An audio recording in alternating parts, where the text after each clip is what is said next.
Vous réaliserez une préparation microscopique afin d'observer des stomates. Avant de voir comment, précisons quelques rappels. Lors de l'épreuve orale, il ne vous est ni précisé de réaliser la préparation microscopique, ni précisé le protocole à suivre. C'est à vous, en fonction de l'énoncé et du support, de comprendre qu'une préparation microscopique est attendue. Cette préparation microscopique est à faire pour des sujets mentionnant bien sûr les stomates, ou encore sur des sujets concernant les échanges gazeux, la transpiration, les flux d'eau dans un végétal, le rôle des feuilles, les tissus foliaires, etc.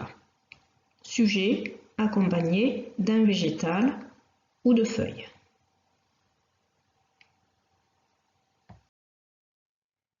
Ces échantillons peuvent être très divers.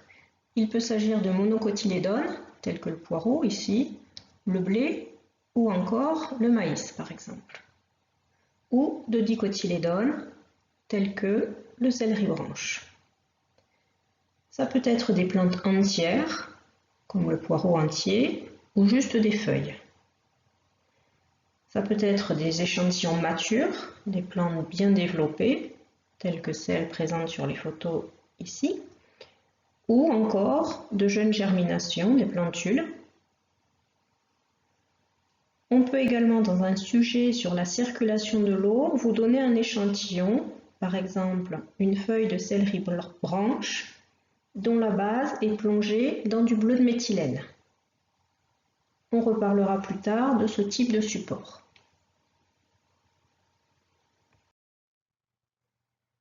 En TP, vous travaillerez sur le poireau. Avant de voir comment réaliser la préparation microscopique de stomates, présentons cet échantillon dans son ensemble. Pour un sujet sur les stomates, il est important de déterminer le groupe d'appartenance du poireau. Le poireau est une monocotylédone. On peut le déterminer ici par l'observation de feuilles sessiles, c'est-à-dire de feuilles sans pétiole, directement attachées sur la tige. Le poireau étant un bulbe, cette tige d'où partent les feuilles n'est vraiment bien visible que grâce à une coupe longitudinale. Dans un bulbe, la tige est une tige plateau,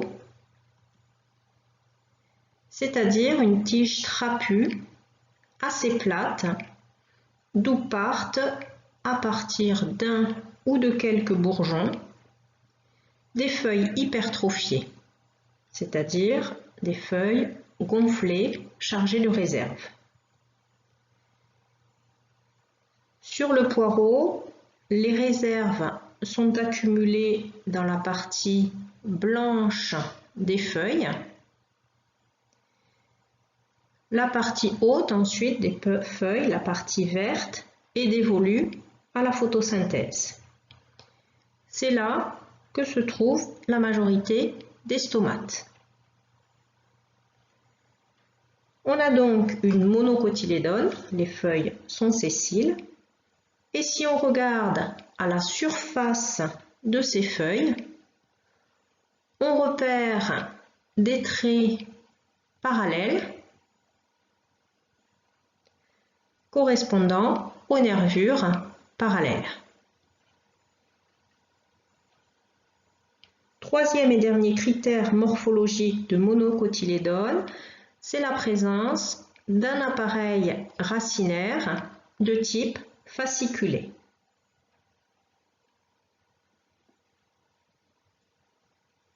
En quoi est-ce important, dans notre sujet sur les stomates, de repérer que le poireau est une monocotylédone? C'est que chez les monocotylédones, les stomates sont répartis de façon à peu près équivalente sur les deux faces de la feuille. Pour réaliser une préparation microscopique avec stomates, on va donc pouvoir prendre aussi bien la face supérieure de la feuille que la face inférieure.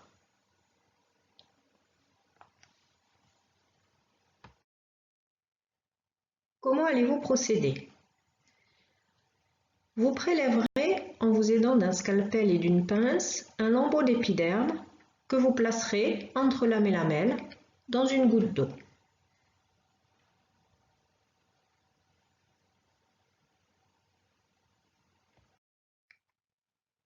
Vous observerez au microscope et ferez un schéma d'observation en vous aidant des photos fournies et des légendes. Le point délicat de cette observation sera de repérer les cellules de garde qui sont accompagnées de cellules subsidiaires. Les cellules subsidiaires étant spécifiques des monocotylédones. Les cellules de garde sont ici très petites, présentes aux extrémités de l'ostiole. On en a ici en tout 4.